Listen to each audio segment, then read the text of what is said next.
Tonight we will be discussing about the relationship between the European Union and Africa, and we want to know whether a new partnership is emerging, and hopefully not the contrary.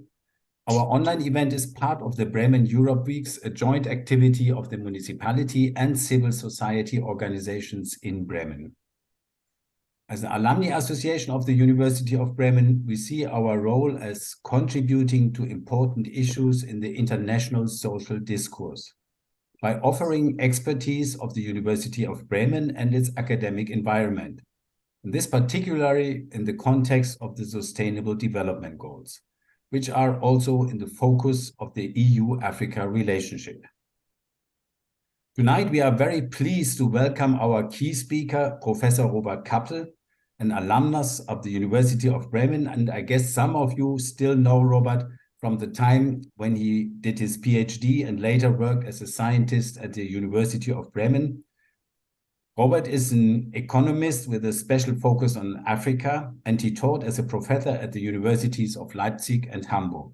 And for many years, he was the president of the well-known German Institute for Global and Area Studies in Hamburg, previously known as Deutsches Übersee-Institut. Welcome, Robert. We are very happy to have you here tonight. Robert will give us an introduction to this really broad topic, and his presentation will take about 30 minutes. Afterwards, I'd like to give the floor to our colleagues and friends from Africa. Tonight, we have with us Professor Rosina Mark from South Africa and also Marina Mukose from Uganda. A very warm welcome to you, and I'll introduce you later in more detail. Afterwards, dear audience, we have an open space for all your questions and comments, and you are invited to join. There are some housekeeping rules. If you want to pose a question, simply raise your hand with the icon on the bottom of the Zoom screen. And of course, you can also post in the chat. And please keep your microphones muted, but your video can stay switched on. To mute your microphone, you have to go on the bottom on the left side. There's a sign on an icon on the left side on the bottom of the Zoom screen. I think there are still some microphones open. It's better if you would mute them. And finally, we would like to close after about 90 minutes, around 8:30. In our invitation, we wrote, relations between the European Union and the African continent face particular challenges.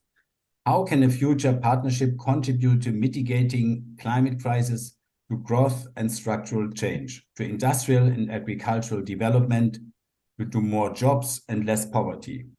And I will add, can we really talk of a reset, a new beginning of the relations as our Chancellor Olaf Scholz coined it during his recent visit to Kenya and Ethiopia? Robert, we are now looking forward to get some enlightening answers and thoughts from you. Please, you can start your presentation. Good evening. You have to share your screen now. You have the screen. You have it? No, still my screen. You have to share. Do you have to click on the share button at the bottom?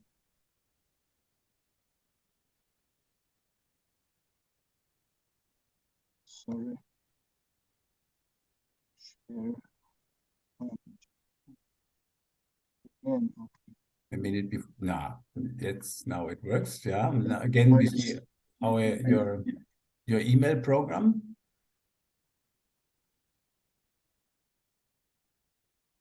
Where is it now? But we are coming closer. That's good.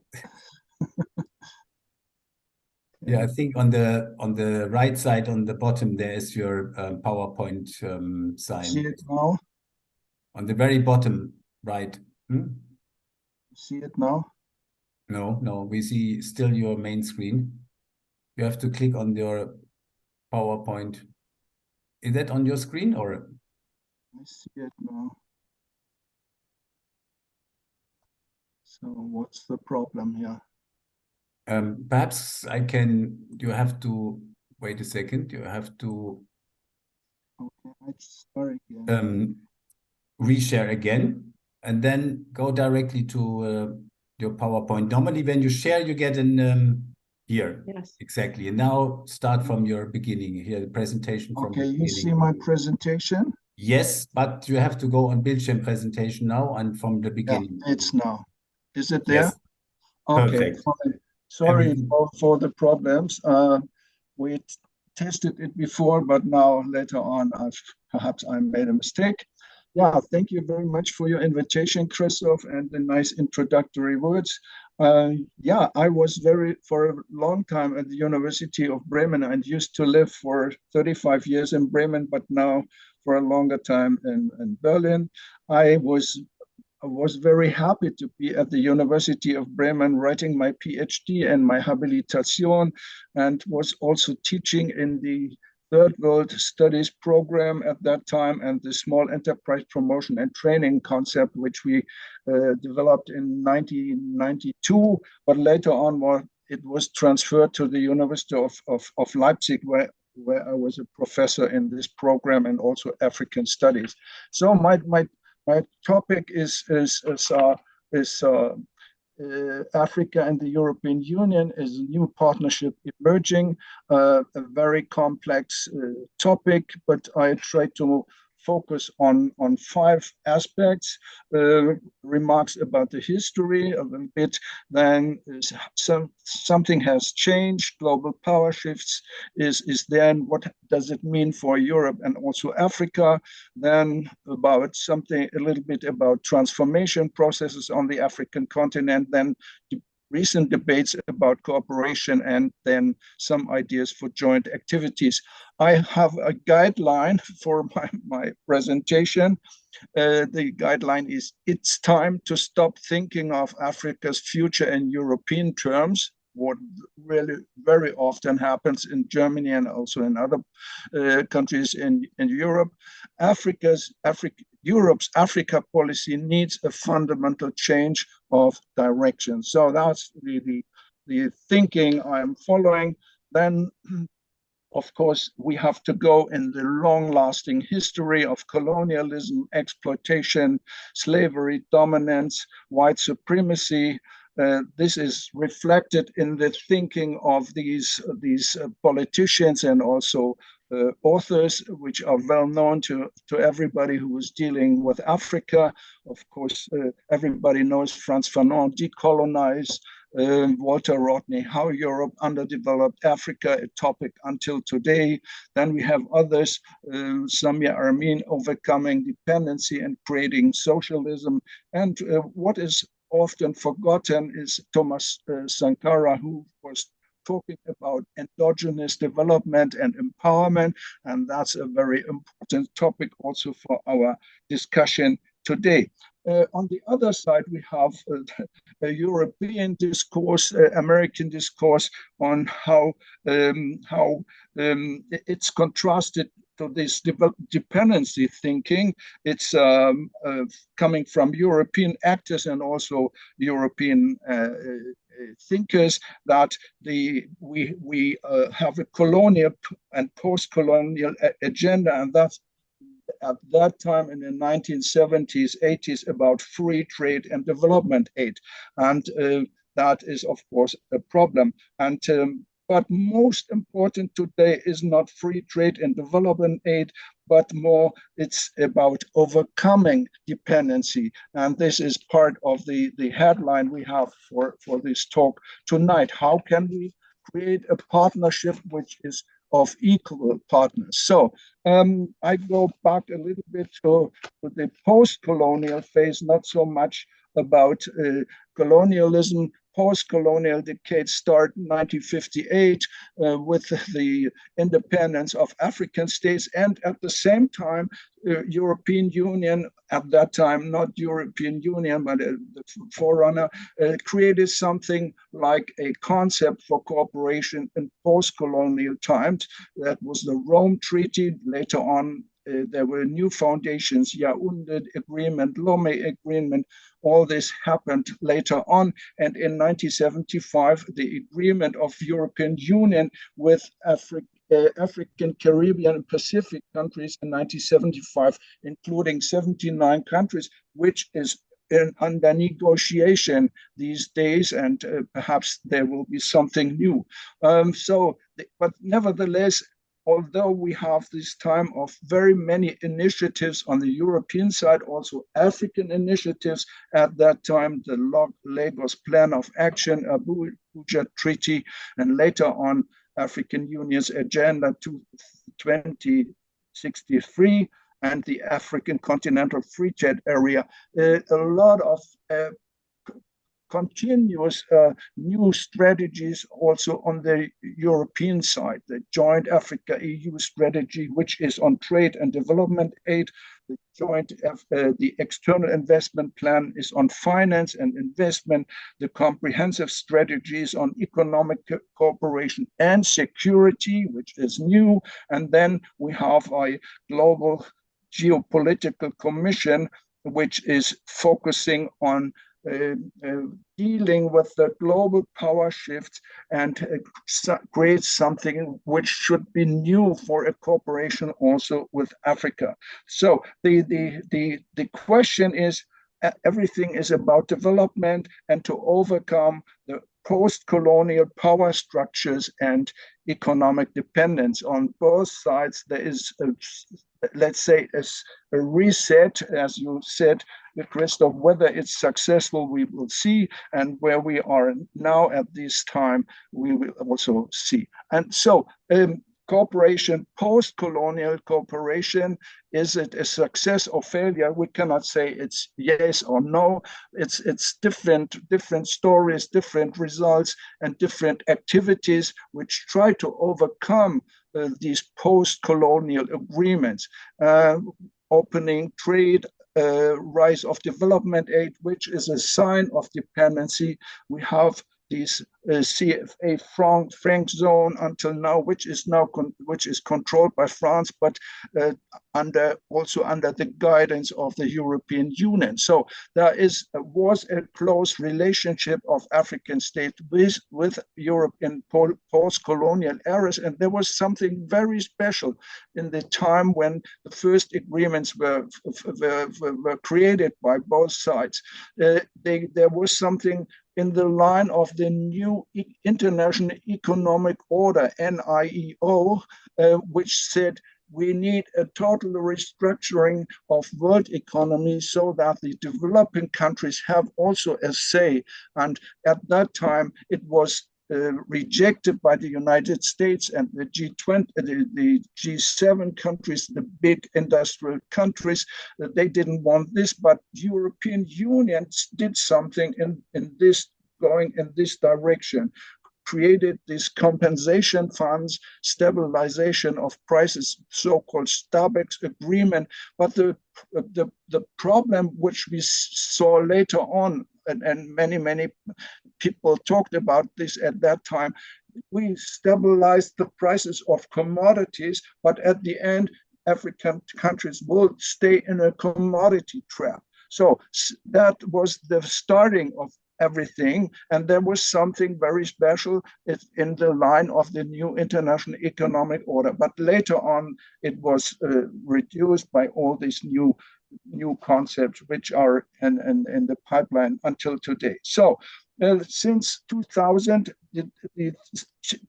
everything changed, and that has to do with global power shifts, great transformation on the African continent, and what is seen today very clearly is 2 decades of inertia, paralysis, and disengagement of both sides, on the African side and also of the European side. No longer so much interest. It's somehow a lame duck, the EU-Africa cooperation. I go to the second topic. That's the global power shift. We all know that China is rising. Also, other countries are rising. India, Gulf states, Turkey, Brazil, and many other countries, mainly in Asia. And we can see in the graph that there is a strong rise of China's influence in world economy. The blue columns show that the rise since 1980 until today is overwhelming, and the shares of China in world economy were close to 20%.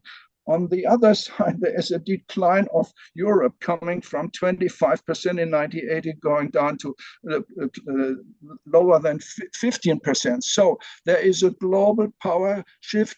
EU and US on decline. They have less hard and soft power. Hard power is economic power, military power, and they have less attraction, connectivity, networks, impact. That's soft power. So that's the era of a global power shift, which has to be reflected also in the discussion about EU-Africa cooperation. So what is should not be forgot, and this graph also shows this: Africa is marginalized in the global economy. It's just 4% of total trade. World trade is run by Africa, and 2% of all global investment is done in Africa. So that is very, very, very much shows how isolated, marginalized the continent is until today. But this is also reflected in the large trading blocks. Africa does not belong to any of these trading blocks. Mainly the upper two ones are Asian trading blocks, Trans-Pacific, one with China and the other without China. What we can see is these Asian trading blocks are responsible for the dynamic in world economic affairs. So, but nevertheless, Europe 27 is a very important trader. The share of world trade is close to 35%. But nevertheless, Asia is rising, and that has also repercussions for the EU-Africa trade. The African trade is on Africa. EU is a very important trading partner of the African continent. It's China is just 2/3 of this, and US is much lower. So that also shows how important Africa is for the EU, and EU is for Africa. I will not go into the details of this trade, but what is very striking and also very important, and this is a discussion going on about the African free trade, continental free trade area, 15% of total African trade is intra-African trade. And that is a little bit on the rise. So 15%, that's the lowest integrated trade area in worldwide. Others like European Union and ASEAN and Asia is very much higher, but Africa is very much dependent on trade with other big players, China, European Union. The same, even perhaps much more focused, is that Europe is the main actor regarding investment, and if it's the investment of European Union enterprises is 5 times higher than China, US, or Great Britain, and that shows how important European Africa relations are. What is that is the stock of investment. But when we look into the flows, there is a slight increase since 2005 of China on the continent, much more engaged than the United States, where we can see a certain decline of investment, even disinvestment. But China is on the rise, and the point is here, all these China, US, Great Britain, also France, they are investing in commodities. And that's a huge problem also for the African continent, when there is more investment in commodities than in manufacturing, industrial investment. So the problem is here that commodity investment does not create many jobs. For instance, in Nigeria, only 100,000 people work in the oil industry, but the population is 200 million. So a very small part of the population is getting jobs in the oil sector. Germany is quite a little different. It creates many more jobs per 1 million investment than all the others, because they have no commodity investment. So that's interesting also to know that Europe plays a very big part, but China is on the rise. So that's for sure. It can be seen by many activities.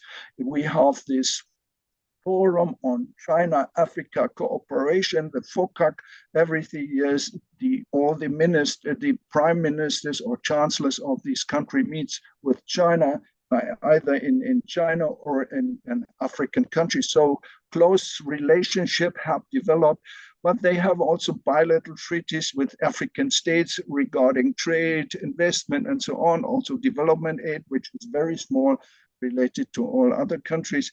They have focus is also on commodities and on the other side to access to markets for Chinese products. The investment is also very, very interesting to see. Most of the investment of the infrastructure is coming from China, financed by China, and this is seen in the left graph. Most of the money which is flowing into infrastructure, African infrastructure, is coming from Africa, from China, and it also creates some problems regarding the debt situation, which is on the rise because of these infrastructure finance. So investment of African is mainly in commodity, as I said. What is not only about economic cooperation, but also about networking.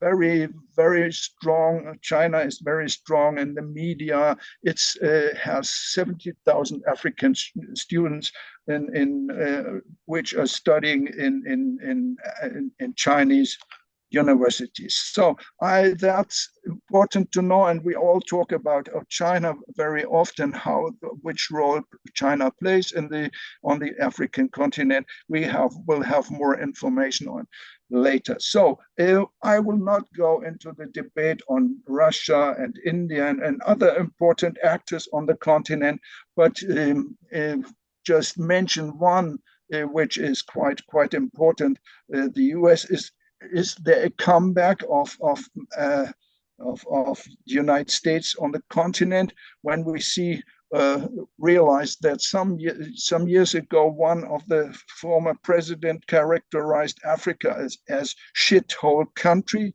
not continent, but country. We will not forget this, but will there be a reset or a comeback of the Americans on the continent? And what we can see is that they have formulated a new strategy towards sub-Saharan Africa, which includes these 4 goals: transparency, governance, democracy and security, post-pandemic economic development, and support for climate change adaptation. So that's the idea. It's no longer on development aid so much. It's no longer on cultural cooperation. They focus just on economics and military security questions. So they have different programs which are quite interesting to see. And then something is quite new, that they argue for a UN Security Council seat for the African Union. That was wanted for a long time by African states, that they should have much more representation in the international organizations, and now the Americans supported it, and also Germany was, Chancellor Scholz was pleading for this also when he was in Kenya last week. He said also, okay, we also support African interest to get a seat in the UN Security Council. But whether it will happen depends on many other actors, which perhaps will not have an interest in a bigger representation of African countries on the international arena. So, so what we can say is Europe stays the main partner for African countries. Political cooperation, security, cultural cooperation, there is a lot. We can see it. I have given you some examples in Sahel. They face a lot of problems because of French decline on there and the anti-French activities of governments and also parts of the population. So no stable situation for France. Germany will also leave Mali and the military activities in Mali and leave the part of the Sahel. So that's this was in line with his security aspects, fight against terrorism and also migration. Whether what will happen will be seen. We all know that Russia and the Wagner Group is very, very active also in this part of the continent. Then we have a lot of other activities. Global Gateway, that's a concept against Chinese Belt and Road Initiative. European Union wants more activities improving the African infrastructure because they failed to do so during the last 30 years. Now they come again with a concept. Then they have Africa Peace Facility, then they have Common Foreign Security Policy and Team Europe, which is focusing on health aspects. So these are a lot of activities, and then we have, of course, military activities, which is seen in this graph. How many actors are on the continent regarding security and military aspects? So 11 foreign bases, mainly by France, UK, United States, and one Chinese in Djibouti. And so there's also let's say a new scramble of Africa regarding the military presence on the continent. And what will happen, I don't know exactly what will happen when in the Gulf of Guinea and Equatorial Guinea, China will create another military camp, a basis that's will be seen that will create much more tension. So then we have the economic ties which will stay strong, value change, EPA, everything but arms. That's the trade concept, which opens up the markets for African products on the European continent. Then we have these long-term negotiated EPAs, economic partnership agreements, which is a concept of reciprocity. That means opening also up the African markets. So that's totally rejected by many countries. And so we are in a still stand regarding these EPAs. Then we have the old colonial currency zone with Europe. So that's nevertheless also Europe shows some weaknesses and some also hegemonic ideas and dominant ideas or concept and also activities. Europe will stay as a most important partner for African countries. To summarize a little bit in between, we have geostrategic changes which are important, and will we have something like new constellations because of the Russia's war against Ukraine?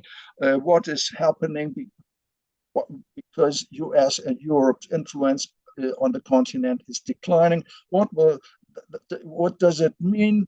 And the rise of China, India, Gulf State, Turkey, Russia, and many others is there. Will we have a multipolar world with China, Russia on the one side and versus the US, EU, NATO, and so on as the other on the other side? So that's partly a good situation also for African countries because they can use the new actors also for their purposes. And although the other partners also partly imperial, hegemonic, and also exploiting. But that might be something which will be seen in later decades, what happened to this global power shift, geostrategic changes. So the third point is Africa's perspective. I focus here on two aspects. That's the great transformation.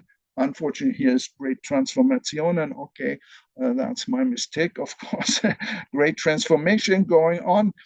On the other side, we also have economic development with rising asymmetries regarding trade, investment, and so on, also education, and so on and so forth. So what is the great transformation about? On the one side, it's about growth.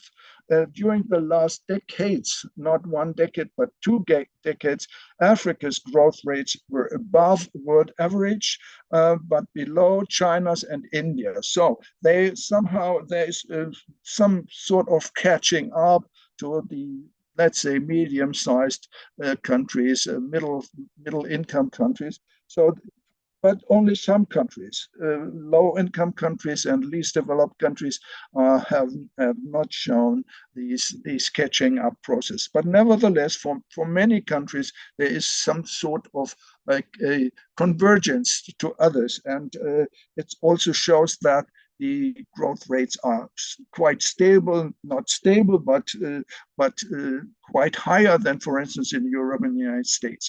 So 3, 4, 5% different in countries. Of course, many countries which are commodity producer have very volatile growth, and that's because of huge price and demand fluctuations for their products. That's very unstable situation in some countries. But nevertheless, growth rates are above world average. Then one point which demonstrates very clearly how much the transformation processes on the African continent has taken place or is taking place in the year 2060 or 50, 70% of the African population who live in huge agglomerations is urban population, like the axis Abidjan to Lagos or Monrovia to Douala.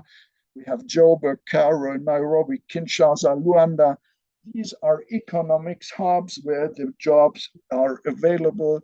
And so we have a rise of urban population, which is taking place. Perhaps we are also in a Malthusian trap because the population growth is quite high and causes a lot of problems for in many countries. So where is Africa going? We have these urban trends with growing middle classes,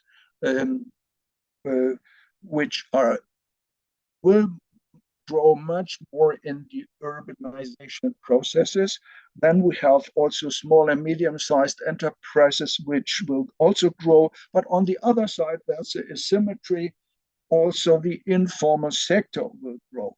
And we face here something which can be seen as that we have on the one side urban dynamic hubs with jobs, and on the other side parallel stagnating zones of informal sector and smallholder agriculture, which have quite low yields, and that's a huge inequality taking place on the African continent, especially in commodity producing countries, oil countries, gas producing countries, mining countries. So that's a huge problem, which might also undermine the development for the whole population of the continent. Although the education levels in the last 30 years have improved massively, not in all countries. In some parts of the continent, the level is very low. For instance, in northern Nigeria, only 10% of the population, of the young population, goes to schools and gets a training that has to do with Islamistic standards of education, isolating the girls. So education levels have improved, and it also shows that there is a mismatch. Some get jobs and many other get no jobs. For instance, Uganda creates every year 400,000 young job seekers are on the market, but only 50,000 get jobs in administration and formal enterprises. The rest has to stay in informal sector activities, often very low paid activities. So there is, what we can see from the literature, there is a weakness of the small and medium-sized enterprise sector. We talk about the missing middle of enterprise. We have a few very large enterprises in South Africa, Egypt, Nigeria, but most of the enterprises are very small, often very informal. For instance, Nigeria, and 95% of all enterprises are informal micro enterprises, which shows that there is a lot of problems, but also a lot of chances. So I have talked about the workforce population rise. What is also a debate nowadays, Africa has the young population, a rising young workforce, and trained workforce, and we have many old age societies which are in need of workforce, and that's activities of many countries to get immigrants, well-trained immigrants from the African continent. And our chancellor was in Kenya and said, we negotiate about 150,000 Kenya well-trained well-trained people who could get a job in Germany. In former times, we have have said this is brain drain, and I think it's brain drain, and whether it's good or not, that has to be seen. I'm not in favor of this, although Germany needs workers. Okay, fourth debate on cooperation. African discussions focus mainly on what I have illustrated here. We have the Agenda 2063, the Africa We Want. That's a very interesting program. It's a master plan for transforming Africa into the global powerhouse. That's a quote of the future. It's a continent strategic framework that aims to deliver on its goal for inclusive and sustainable development. Okay, that's the idea of the Agenda 2063, and it's very much debated. Then we have other topics which are not so much seen here in Europe. We talk about there is much done on the African Continental Free Trade Area, which was started in 2019. It's on intra-African trade and more local value added to reduce the dependence on the big nations, Europe and China and others, by import substitution strategies. That's very interesting, and I think we should support this, because that's will reduce the dependence on the European and also Chinese markets when it's possible to integrate much more in Africa, the intra-African trade, also intra-African investment, intra-African mobility of capital and also workers. That will somehow help the development of African population also, when they get the necessary jobs in order to create an income. So others are facing on inclusive growth, that means growth with jobs. We have seen that growth is mainly not inclusive, but that is a very hard task which has to be done to be done on the African, and many ideas, also many ideas on industrial development, and also on the basics, access to electricity, infrastructure, urban development. So then what is also very interesting is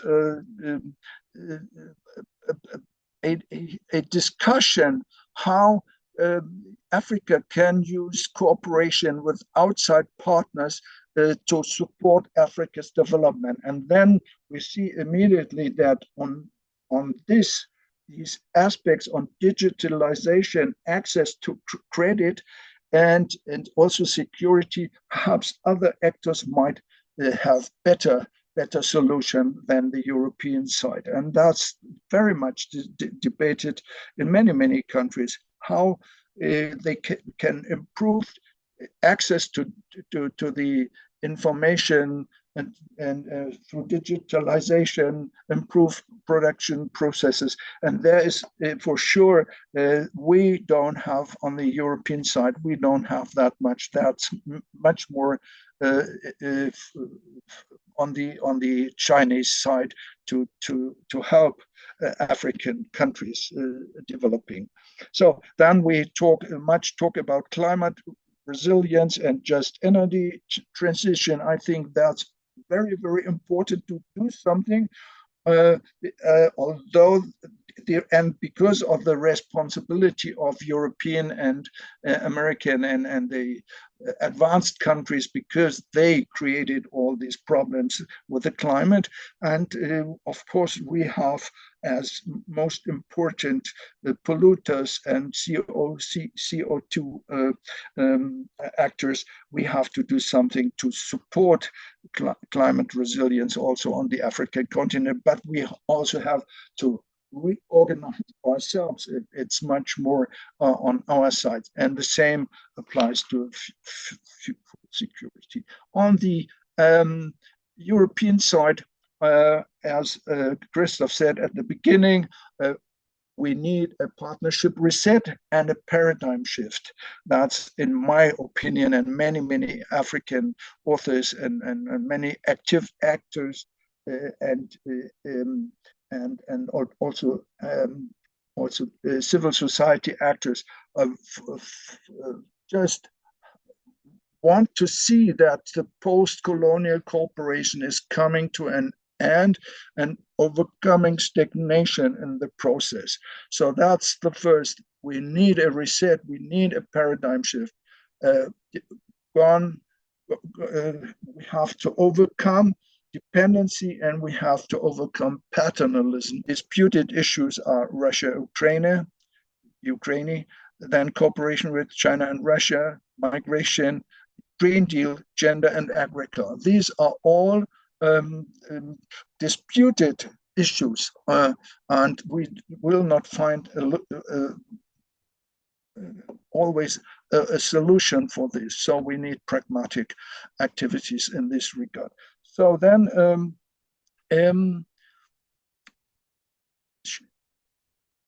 the African side, what I miss very often is that the EU, AU, and also other African institutions and also African states have a clear articulation of priorities and interest. That is absolutely needed. I have followed the EU-Africa relations for a longer time, and I know from the 1970s and 80s, all the concepts of the EU and also the African side were written by authors from the IDS in Brighton. They supported.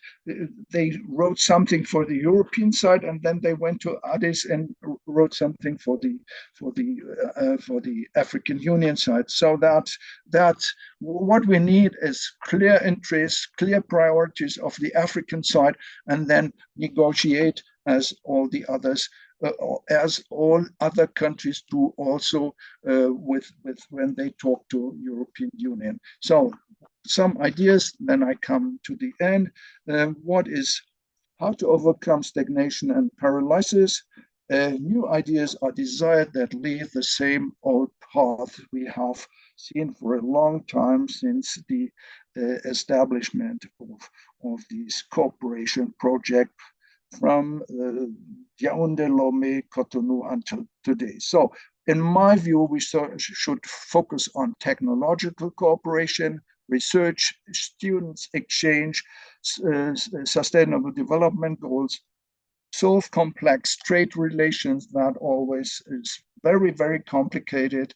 We have to find solutions, but the EPAS, the economic partnership with Africa, should be stopped. We need support for the African continental free trade area, so that the endogenous development on the African continent could develop much better, and then we need investment agreements with the European Union.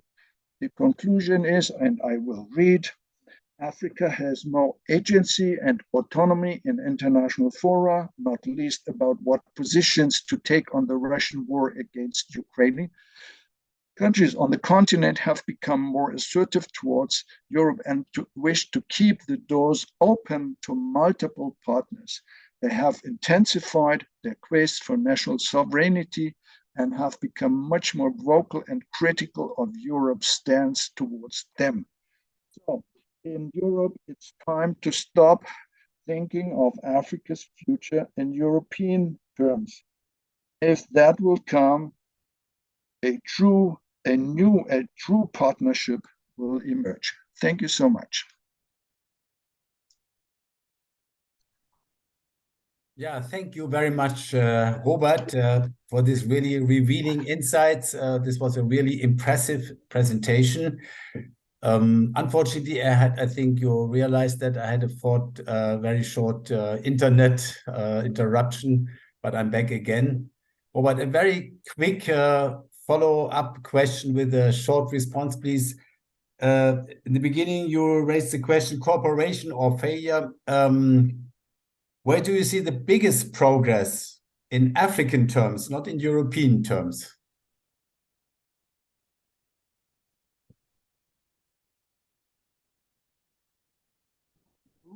Regarding the EU-African relationship, or? Yeah. Okay. I think we have made a lot of progress. Institutions, joint institutions of African countries with European countries on negotiating and meetings of European and African leaders regarding trade, investment, and so on. That's the one. Second is that Africa benefits from the European market, although there are quite some limitations. The European market is more or less open for African products, everything but arms. There are some non-tariff barriers like technical standards and so on and so forth, but the markets for African products are more or less open. That's not the case in the United States and China and also many other parts in the world. So that's a clear progress we can see. And then we see that there is some rethinking on the European side that Africa is on the move, that there is a huge transformation, that Africa is no longer a recipient of money, donor money, in order to support African development. That's a very clear sign that the cooperation is in a new phase of development, that Europeans see that Africa is no longer the losing continent, but the continent which is in a huge transformation process. And that is seen in European circles. Those who are responsible for cooperation know this, and they try to reset. That's, I think, the main points so far. perhaps there are others. Yeah, thanks for the clarification. And as I mentioned earlier, we have also guests from Africa who are directly related to the University of Bremen. And I would like to welcome Professor Rosina Maat from our twinning city, Durban in South Africa. You are a professor at the University of KwaZulu-Natal, and you are founder and director of the Center for Critical Research and Identity. And you are also a research ambassador of the University of Bremen. And as we can all see, also you have load shedding in Durban. You overcome that problems better than we do here in Bremen. So welcome, Rosina. And from Uganda, we have Mary Namukoza with us. Mary, you are living in the capital, Kampala, and you are an environmental scientist. You did your master in aquatic tropical ecology at the University of Bremen. And afterwards, you started working in the national water sector of Uganda, especially in projects with the German GIZ. And you are, I think we have to mention it, also a mother of 3 young children. Welcome, Mary, and many thanks for taking time tonight. And as you mentioned before, that due to technical issues, you can't switch on your video. Mary very generally asks, what is the perception of the EU in Uganda? What do people think of the European Union?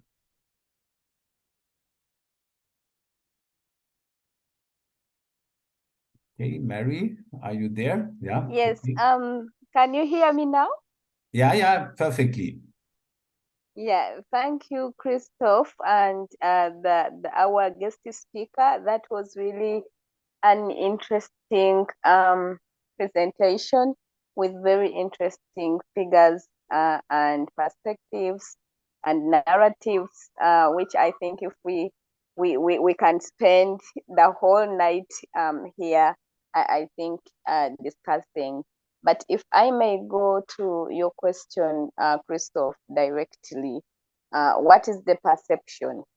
Over the years, and also from my work experience, I have realized that there is a transformation going on. There is a change in the narrative, especially when it comes to cooperation between the European Union and its member states and Uganda, and I think that really makes this whole transformation and like the way people perceive the European Union. It makes a different perspective, so to speak.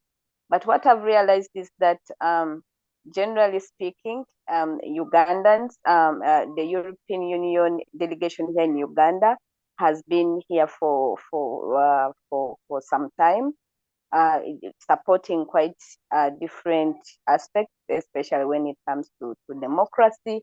But I have seen a shift where the cooperation is tending more towards addressing development challenges and not necessarily aid for the purpose of aid, but addressing challenges, as the previous speaker mentioned, about the high rate of unemployment, for example, in Uganda, issues to do with climate change, green, the energy transition he was talking about. And so when people see that the European Union is supporting really the development challenges or the day-to-day issues that they are facing, it's for the lack of better word, the cooperation speaks more to them.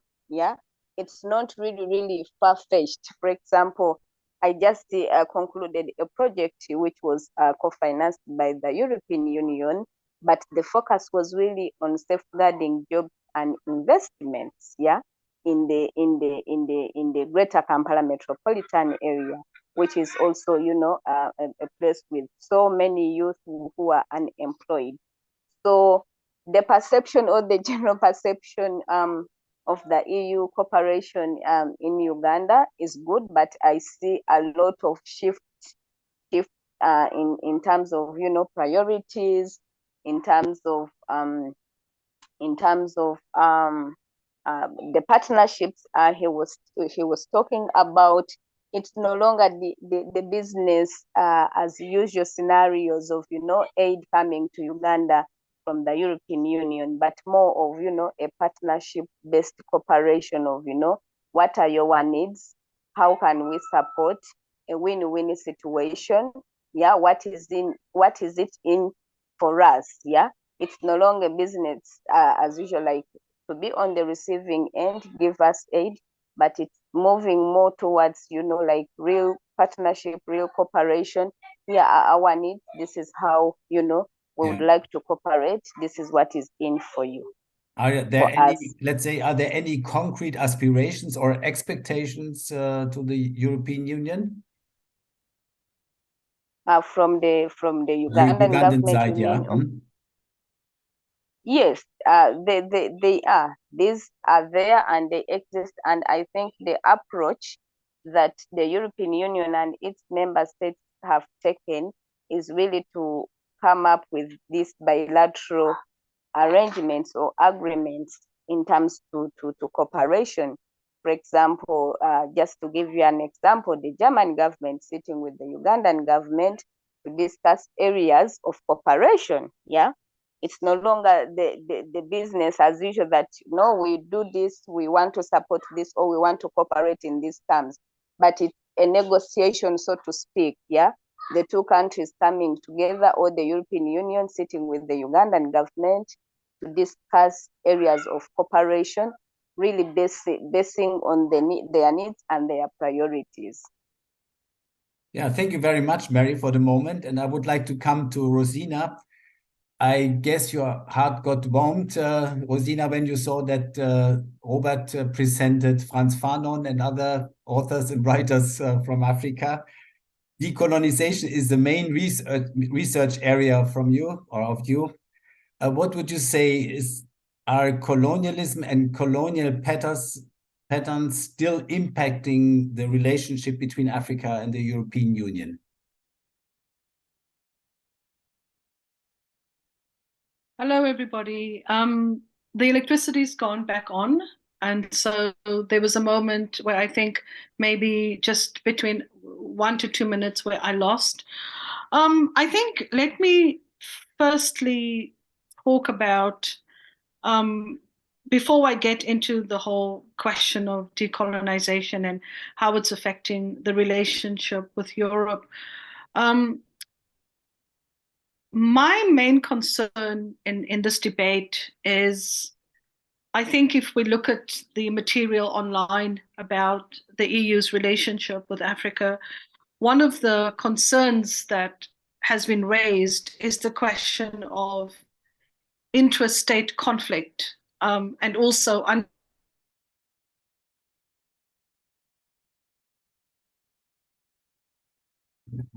Seems that we have a technical problem, not on my side this time.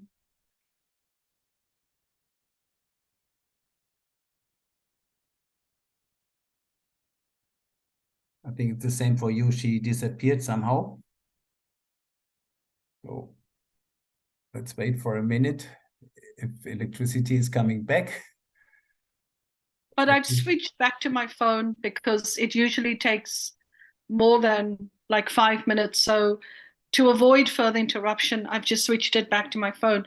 So let me just say this. So as I said, if we look at the websites and material on the EU's relationship to Africa and what the concerns are in terms of the African side, one of the things that we read about is what is noted as intrastate conflict. And this is a huge issue for me as a South African, because I think not only is South Africa post-apartheid only 29 years, this year we just celebrated 29 years of democracy. And we know that democracy doesn't happen overnight, even though you have one person, one vote. The concern that I see as somebody located within the university, I also write policy on decolonization and Africanization, which I've done for various universities in the country, is that there is an expectation that that transition from decolonization go to Africanization so fast.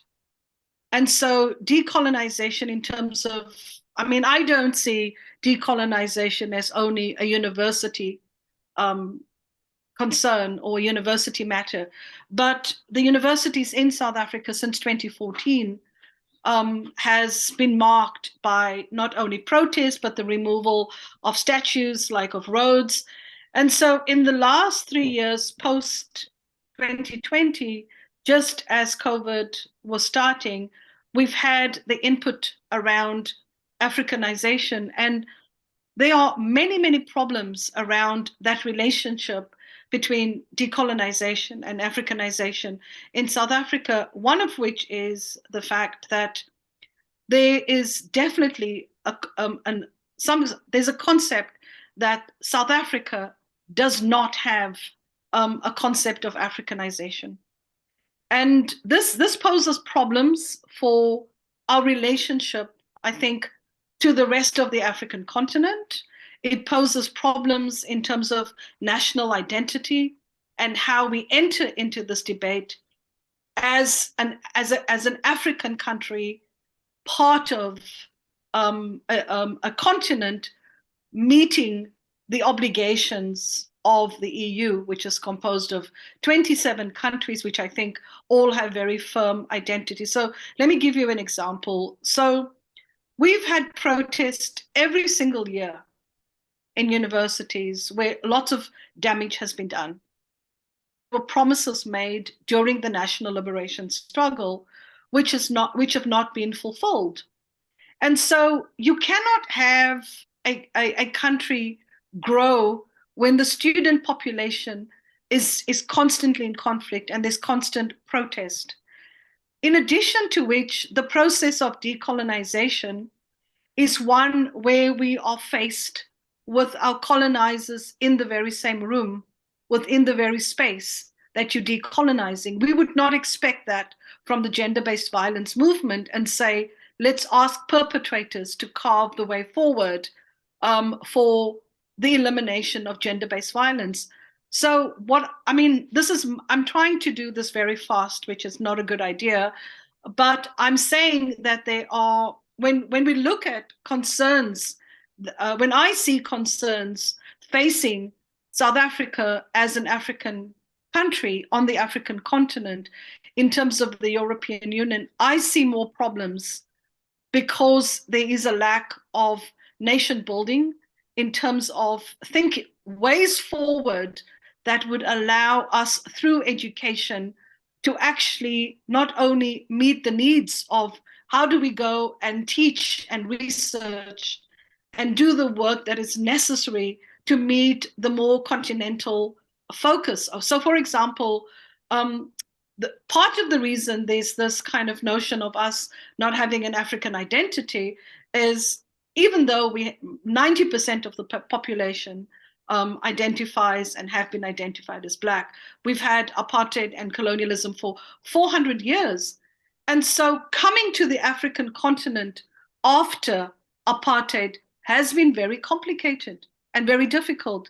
For example, we have many Nigerian and many East African professors at our university heading up programs because the white regime was so keen to hand over the baton of education to the West Africans and to the East Africans as the assumption of they know more about decolonization. You know, if we look at Ngugi wa Thiong'o, if we look at where the clusters of anti-colonial struggles were, not necessarily decolonial struggles.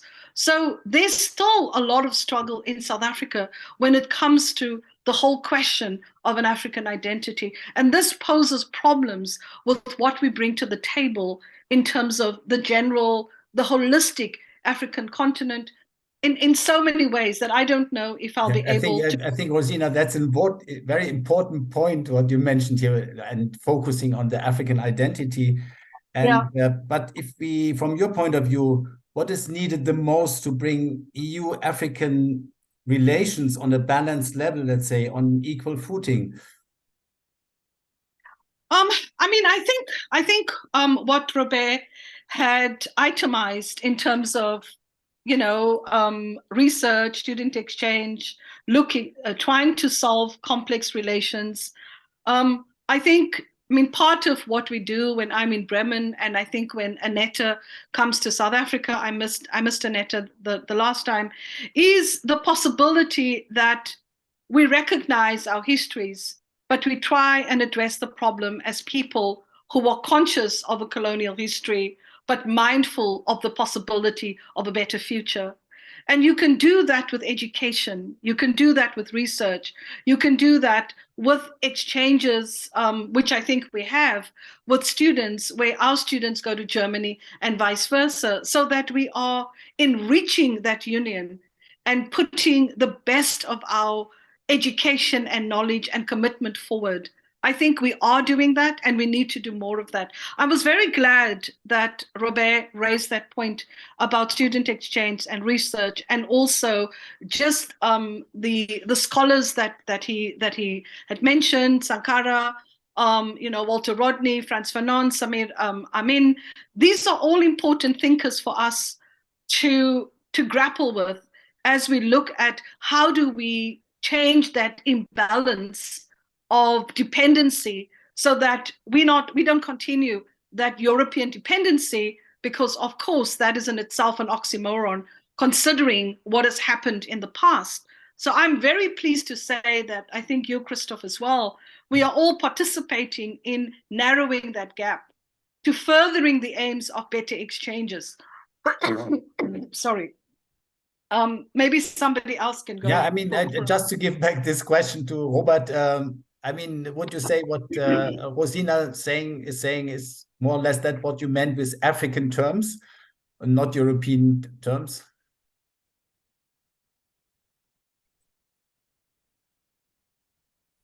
You have to unmute your microphone on the left side on the bottom. Yeah, thank you very, very much for these contributions for a debate. I've heard the word African identity, African identification. That's of course a story which has to be solved on the African continent. I think what you're doing at your university, and also in very many other many other in many other countries, many new ideas of identity, African identity, are developed, not only Nigerian or Senegalese or Kenyan, but also African identity, which is, of course, the basis for cooperation also on an equal footing with the European Union. You need a certain identity, objectives, and an approach which is which can be seen also on the European side, so that they can say, okay, they have something. And that was my criticism when I said, okay, some of the concepts of the African side were in the 1970s and 80s were written by European scholars or American scholars and experts. And that has also changed in the meanwhile, because many Africans have their own agenda, they have their own ideas, and there are many ideas on the table which are not always seen on the European side. So that is very, very interesting, and I can very much support the idea of changing the imbalance of dependency. That is the main topic in all the negotiations going on. And I said, what we need is much more affirmative, much more dedication on the African side to negotiate and create a situation where the European side is saying, okay, they have something. When I look into the negotiations, for instance, between China and European Union, that's hard talk. There is hard discussion. They are discussing for it, not one day or 1 hour, but for months, in order to solve the problem. And this is also needed from for the cooperation between African states and and the European Union. We need some equal partners, and Africa is very much on the move. That's my argument. There's a huge transformation process. It's no longer at the end of something, but in the middle of the discussion, and it can need these global power shifts, the competition of China, US, France, and many other countries on the African continent in order to solve the problems, and also be much more conscious about the strength of the African continent. And that can be seen in many fora nowadays. And when I go in Berlin or in Lagos to fora where the people discuss the problems and what can be done, and find a better solution, a better future for cooperation, then I see how dedicated the Africans are, that they no longer waiting for something on the European side. They are dedicated, they are very conscious, then they have their own agenda and priorities, and that is a good sign. And we have to learn our lessons on the European side. When you look into the ideas we always see in some of the ministries here in Germany, there is always the idea, you have problems on the African continent and we have the solutions. And there is a certain mind shift nowadays also in Germany, that this idea, you have problems, we have the solution for you, that's a no-go.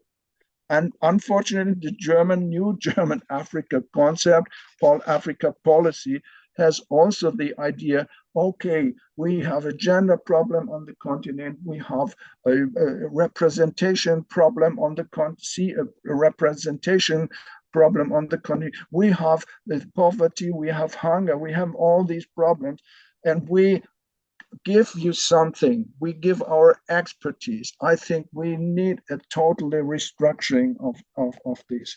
And that, thanks Robert, for the moment. And I would like to include now our attendees and really open this discussion for others. And yeah, as I can see, there are many here who have their own personal links or relationships to Africa or African countries, or they have been living there, or they are from Africa. So you are really invited now to join and to pose your question, and please introduce yourself at the beginning and then go ahead. Yeah. Who will be the first? Yeah, Regina. Hello, I'm from Bremen. I'm a co-founder of an association called Freedom for Western Sahara. I have the following question. You have been mainly talking about Sub-Sahara. Would you include Northern Africa also being on the move? Because after the Arab Spring, things seem to turn backwards. Thank you. Yeah, I think that was a question, directed to Robert. Yeah. I think the African countries want a representation of the whole continent and no longer Sub-Saharan Africa or Northern Africa. They cooperate much more than before, and now there is let's say, an African concept for discussion with the European Union, no longer North and Sub-Saharan divided. Yeah, thanks a lot. Emir is the next. Please. Yes, I had to turn my microphone on, sorry. So my name is Emir Gierke. I've lived and worked for many years in different African countries, and afterwards in Canada and the US, and now I'm back in Bremen. And here from Bremen, I'm trying to actually take Germany into the big wide world. For me, that means taking Germany to Africa. And that means, first of all, bringing Africa to Germany. And that's not easy. I know that African businesses are very much interested in doing business, not aid, but business with European companies. And other European countries are doing better than Germany is. And I think that is because the image that Germans have of Africa is an old image, it's a false image. In my mind, it has never been true, but it still is there. It's present. So I wonder, what can we do? What can I do to help change that image? Yeah, perhaps a question, Mary, can you respond to that firstly? Yes, that's quite a tough one, but I wanted us to first reflect on this move that we are talking about and the transformation that is happening in Africa. And I think, in my opinion, we cannot underestimate the power of digitalization. Yeah. I think the digital transformation that is happening, I think has contributed a lot to this move, the move we are calling, this idea we are calling the move. And just directly to answer, what can we do? Yeah, right now you find that people have more access to information through digitalization. Right now, I can just be on my smartphone and maybe find out what's happening in German. Similarly, you can be in Germany and you just have this information of what's happening in Uganda, in Kenya, in Tanzania. We are somehow now all connected through this digital transformation.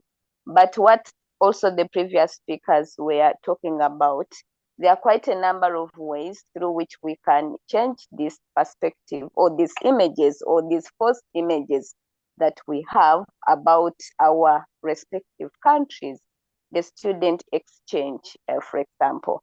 From my experience, before coming to Bremen to study my master's, the people that the colleagues I told that I'm going to do my master's in Germany, all of them, no one gave me a positive response about Germany.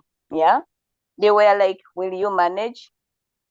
The Germans, they are not they are non-social people. There is a lot of segregation, especially when you're a Black person, they really painted this picture that, you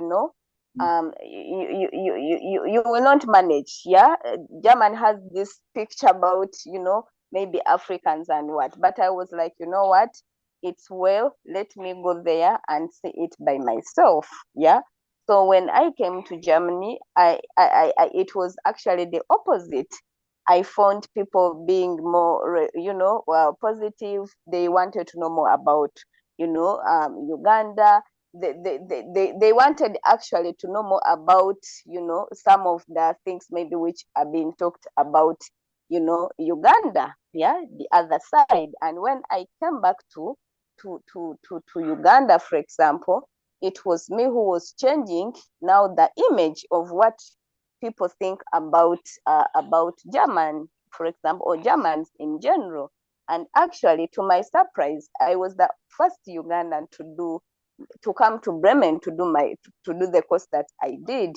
But when I came back home and I started sharing my experiences, life in Germany, and what I did there, students became more interested in applying actually to come to study in Germany, for example. So I really think we all have the power to change this narrative, to change these ideologies. I sometimes feel nothing good is talked about our country, for example. Yeah. The media also has a big role that it plays. If they are always portraying, people suffering, corruption cases and stuff like that, I'm not underestimating these issues that we have here home, but there is a lot of negative media sometimes about, African countries or our countries, especially to the outside world. Yeah.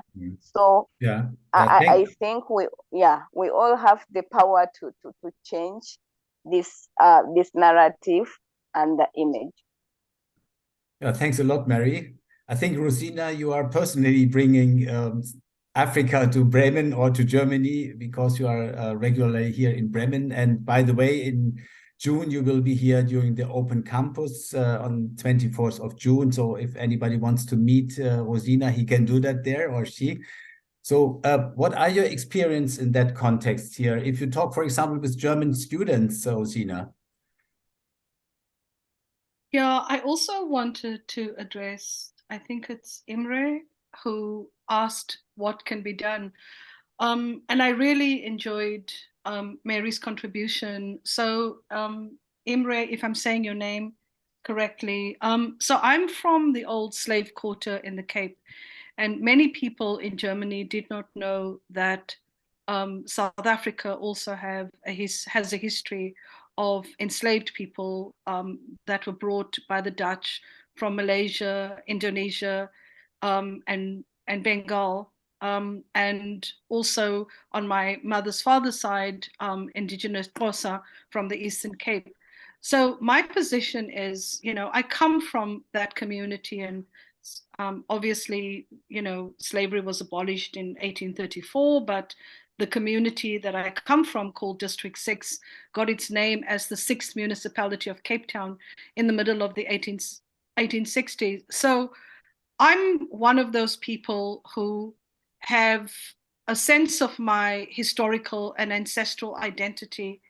And while it's important to make sure that those exchanges happen, so for example, with students in Bremen, we will have from coming soon, we will have coming next year, we will have an annual critical race roundtable that includes critical race discussions and decolonization and Africanization, that's going to be organized by Karsten Knopf and myself as part of the Contradiction Studies group.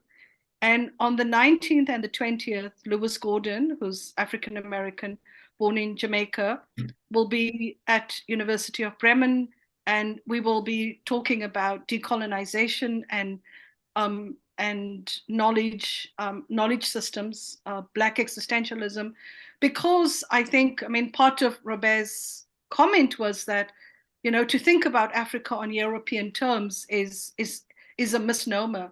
And what we're trying to encourage with these kinds of panel discussions is to look very critically at African knowledge systems. We have many in the country, in South Africa, in terms of, how do we think through, and as many of you know, Ubuntu is very strong in South Africa.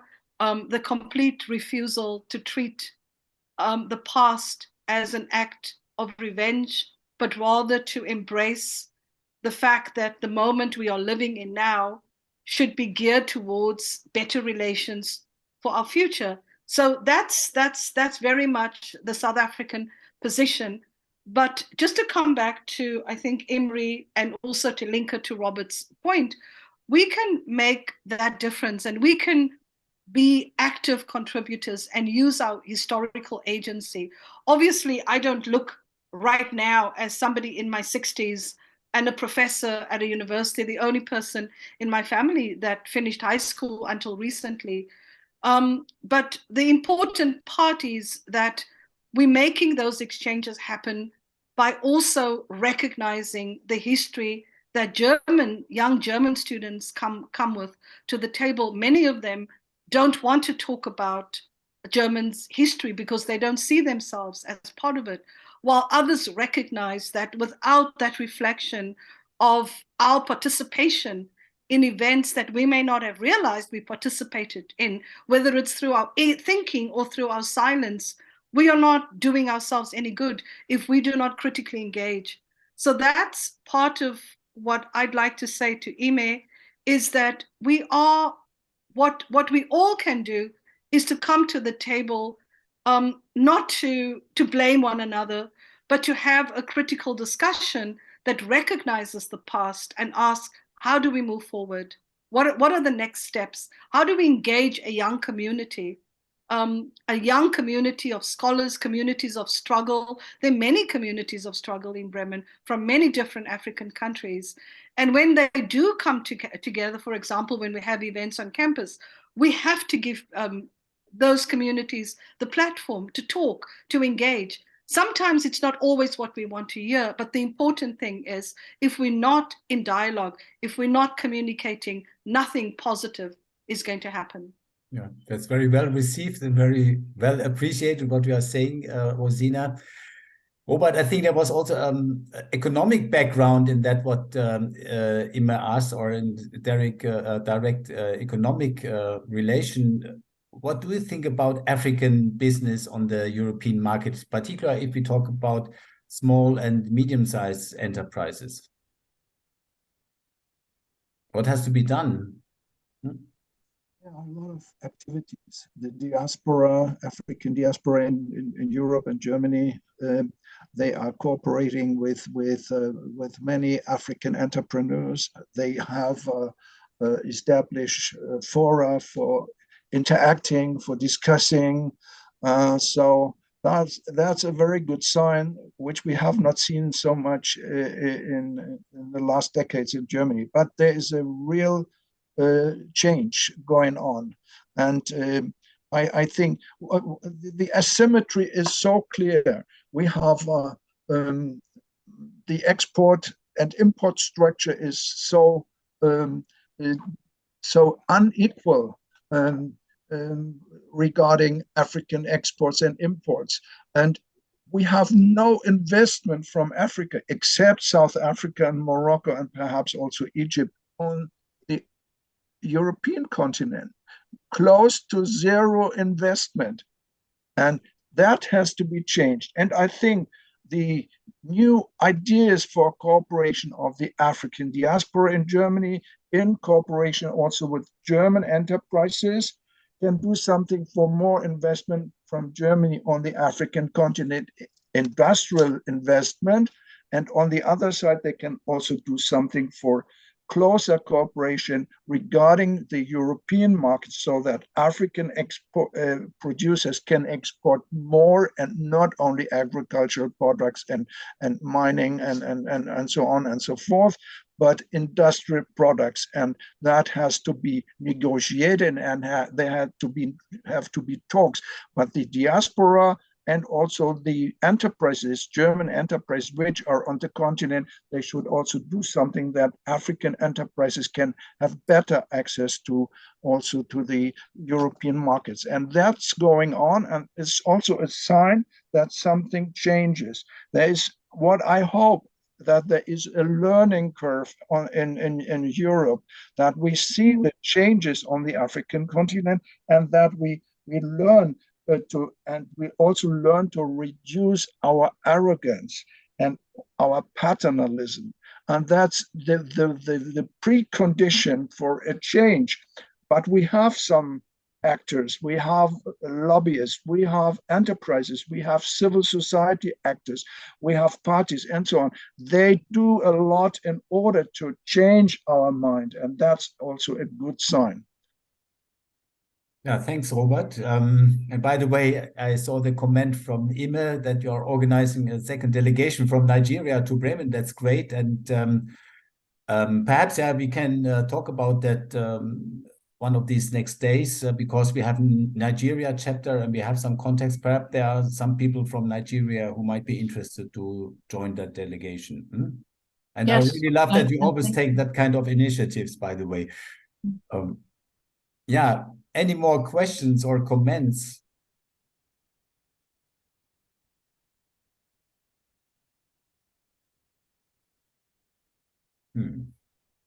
Yeah, we need more of these meetings, Christoph. Yeah, so Christoph, I was, I think, typing something in the chat that I find also some programs that are really intentional in trying to bridge or to bring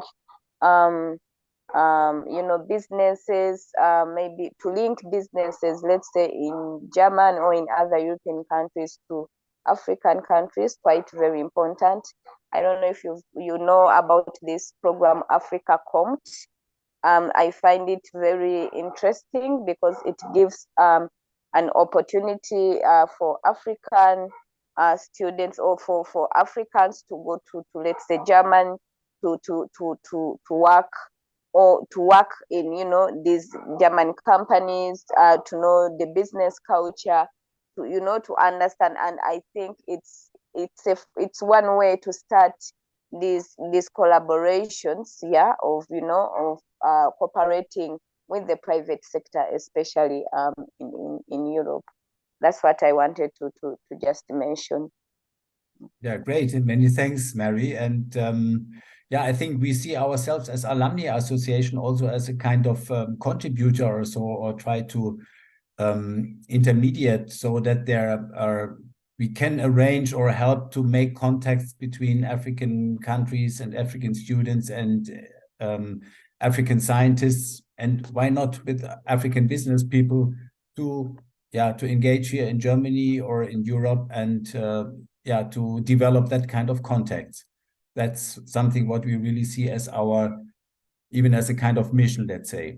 Yeah. In the chats, I see already there are kind of final words and thanks, and I think we are already behind 2030. So I would really like to thank all of you who participated, who joined our discussion today. And of course, as somebody said, we have to have more of these meetings and have to have a stronger focus on Africa. I think that was one of the lessons I learned tonight, that we can contribute and do more in that direction, definitely, and we have to do that.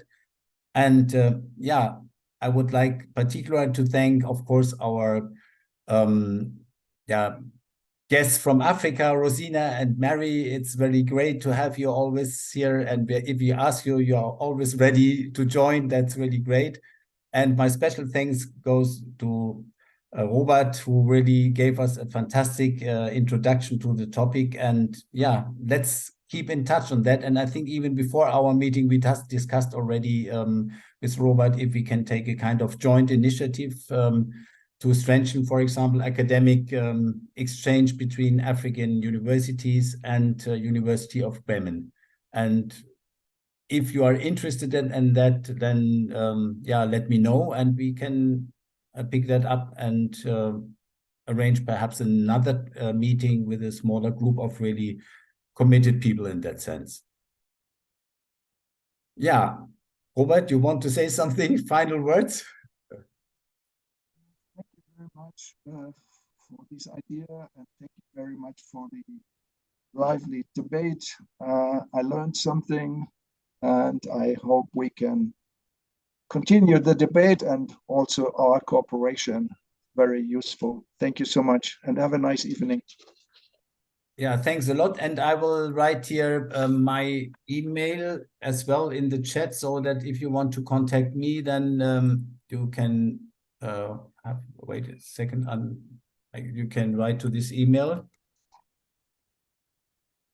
Yeah, Christoph, maybe as you write and in the email, also just wanted to let people on the call know that I'll be moderating the education cluster of the Bosch Alumni Network.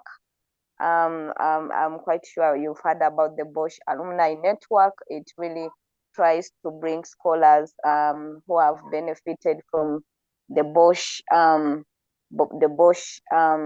funding and the different opportunities to really come together, share lessons, experiences. So if anyone maybe would like to participate or give a talk, or to these network members, I would be more than happy to engage.